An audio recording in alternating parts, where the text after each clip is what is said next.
ఏ ఊరే? నాది మిడితోటి. చెప్పు, ఏదో చెప్పు. మాము కష్టపడి గెలిపిస్తుంది. ఇట్ట కష్టపడలేము. ఎవరిని? కృష్ణమోహన్ రెడ్డిని. సరితమ్మ గెలుస్తుందని గెలనీరు సరితమ్మని మనం చిన్న కష్టపడలేము.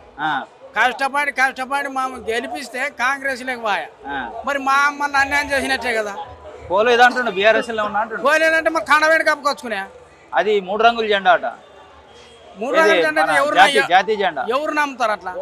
మరి అడితే ఇప్పుడు ఇందాక రమ్మను, పార్టీలోకి రమ్మను, ఇక్కడ రమ్మని మీటింగ్ పెట్టాం కదా, రమ్మను. ఇప్పుడు పోయలేడు కదా, ఇక్కడికి రమ్మను. మీటింగ్ రమ్మను. పోయలేడు. పోయినోడు ఇప్పుడు మా బీఆర్ఎస్ లో ఉండేవాడు ఇప్పుడు రావచ్చు కదా. మరి ఏడుకు వస్తలేడు. మాకి రేవంత్ రెడ్డి వచ్చిన కాడ నుండి 24 గంటల కరెంట్ కేసీఆర్ అప్పుడు తెచ్చాడా పుణ్యాత్కుడు. అప్పుడు కాంగ్రెస్ ప్రభుత్వం ఉన్నప్పుడు 24 గంటల కరెంట్ లేకుండే. కేసీఆర్ వచ్చినాకనే 24 గంటల కరెంటు.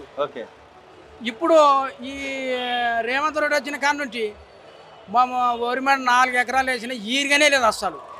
ఈరిగా దొరకడమే లేదు. ఆ ఈరకి నిలబడి ఒకనాడు నీళ్లు లేక అన్నం లేక ఈరిగా దొరకడం ఉరిమల్లకేదామంటే లైన్ నిలబడి ఆకలికొని తుప్పుకొని మూక వస్తాం మగనాడు. అదొకటి లక్ష్మీకాలనేమో 1,00,000 రూపాయలు తల బంగారు ఇస్తామండ్రి. కళ్యాణం లక్ష్మి ఒక ఇప్పుడు ఇస్తలేరు. అది కూడా ఆడి మహిళలకి 2,500 ఇస్తానని చెప్పా. 2 రూపాయలు కూడా లేదు. అది లేదు. ఇది రైతు బంధు 16,000 ఇస్తామని 12,000 ఇస్తున్నాడు. అది 2 సార్లు ఎత్తేసి ఒక్కసారి ఇచ్చాడు. అది 2 లక్షల రూపాయలు రుణమాఫీ చేసే కదా. ఎవరు చేశాడా? 2 లక్షల బ్యాంకులో రుణమాఫీ ఎవడు కోసాడా? రైతులకి అయింది కదా. ఎవడో నోట్లో ఒక్కడికి వస్తే 2 లక్షలు రుణమాఫీ చేసినట్టున 2 లక్షలు బ్యాంకు రుణమాఫీ ఇవ్వడమే లేదు. అని ఇందిరం మిల్లు కూడా ఇస్తానుగా. ఇందిరం మిల్లు ఎవరికి ఇచ్చారా? అది ఆదాయం వాళ్ళు ఎమ్మడి తిరుగుతారు చూడి. వానికి వాసన చెప్పాలంటే గుడిసె ఉన్నోనికి నిరాపేదవానికి ఇందిరమ్మ ఇల్లు ఇవ్వాల. ఉన్నవానికి ఇల్లు ఇస్తే అట్లా.